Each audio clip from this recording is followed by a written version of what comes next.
अस्सलामुअलैकुम। उम्मीद और दुआ है कि सब खैरियत होंगे। अल्लाह ताला सबको अपने हिफ्ज़-ओ-मान में रखें, आमीन सुम्मा आमीन। जैसा कि आपको पता है कि हम लोग वॉन कराची का जो प्लेटफॉर्म है उसमें हम डिफरेंट जो इस शहर के इश्यूज़ हैं, जिसमें वो चीज़ें जिससे यहाँ के लोगों के लिए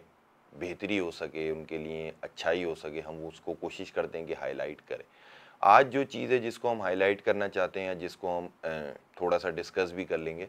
वो है जो कि अभी ईद से 4 दिन पहले जो है वो दूध के पैसों के ऊपर जो है पर लीटर के ऊपर 200 से उसको 220 कर दिया गया। अच्छा, मैं उस चीज़ को ये देखता हूँ कि जहाँ भी हम इस चीज़ का कोई जब ये चीज़ें होती हैं, पैसे बढ़ते हैं, तो हमारे यहाँ पैसे जब बढ़ते हैं तो उसकी इम्प्लीमेंटेशन बहुत फास्ट होती है। मतलब जैसे ही ये हुआ, उन्होंने फ़ौरन कमिश्नर कराची की हिदायत पे एक गत्ता होता है, उसके ऊपर वो लिखा हुआ आ जाता है, चाहे वो रोटी हो, चाहे वो गोश्त हो या दूध हो। लेकिन इसी तरह जब कम होता है, जैसा कि ईद से पहले 258 पेट्रोल हुआ, तो आधी कराची के पेट्रोल पंप पे उस वक्त जो है वो पेट्रोल नहीं मिला, क्योंकि 10 रुपये कम हो गया था। तो ज़्यादातर सुपर हाई ऑक्टेन जो भी उसके नाम चीज़ें अलग अलग ब्रांड ने किए हुए, तो वो लोगों ने भरवाई। तो एक तो चीज़ ये, दूसरी जहाँ तक जो मेन चीज़ है कि आपने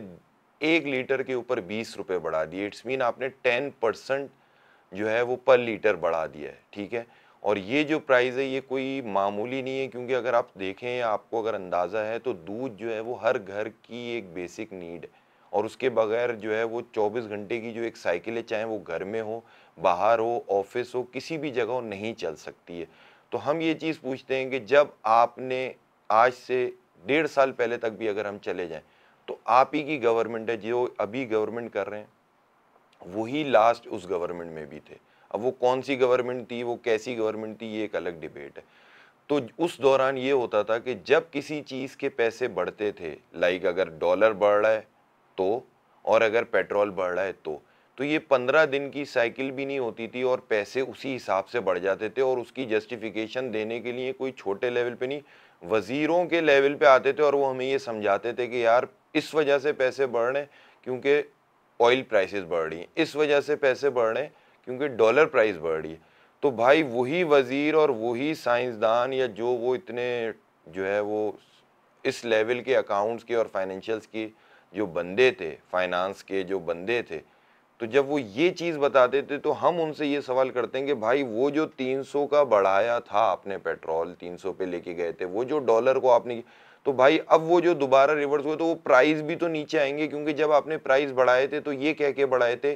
कि प्राइस इस वजह से बढ़ रहा है क्योंकि डॉलर और पेट्रोल बढ़ रहा है। तो अब जब प्राइस नीचे आते हैं तो आप उसके ऊपर भी वही फॉर्मूला अप्लाई करें, जो कि होता है नहीं। तो हम आपसे सिर्फ यही रिक्वेस्ट करते हैं या हम आपसे यही चीज़ को हाईलाइट करते हैं कि भाई जब आप पैसे बढ़ाते हो तो पैसों को गिराओ भी उस वजह से। जब आप पैसे बढ़ा के आवाम से कहते हो कि मजबूरी और आवाम आपके साथ खड़ी होती है, तो जब चीज़ें इंटरनेशनल मार्केट में डॉलर और पेट्रोल की कम होती हैं तो फिर वो रिटर्न में आप आवाम को भी कोई फ़ायदा दे दो, ना कि ये कि सिर्फ आप वैसी हर चीज़ पे टैक्स चीज़ें, वो एक अलग डिबेट हो जाएगी, किया हुआ है। लेकिन जिस चीज़ को आपने फार्मूला बनाया हुआ है कि हमने इस वजह से बढ़ाया है, तो जब वो कम होता है तो आप उसी फार्मूले पे अमल करें और आवाम के लिए आसानी करें। Thank you. वॉन कराची की वीडियोस देखने के लिए हमारा चैनल सब्सक्राइब कीजिए और बेल के आइकन को क्लिक कीजिए ताकि आप हमारी तमाम आने वाली वीडियो से बाखबर रह सकें।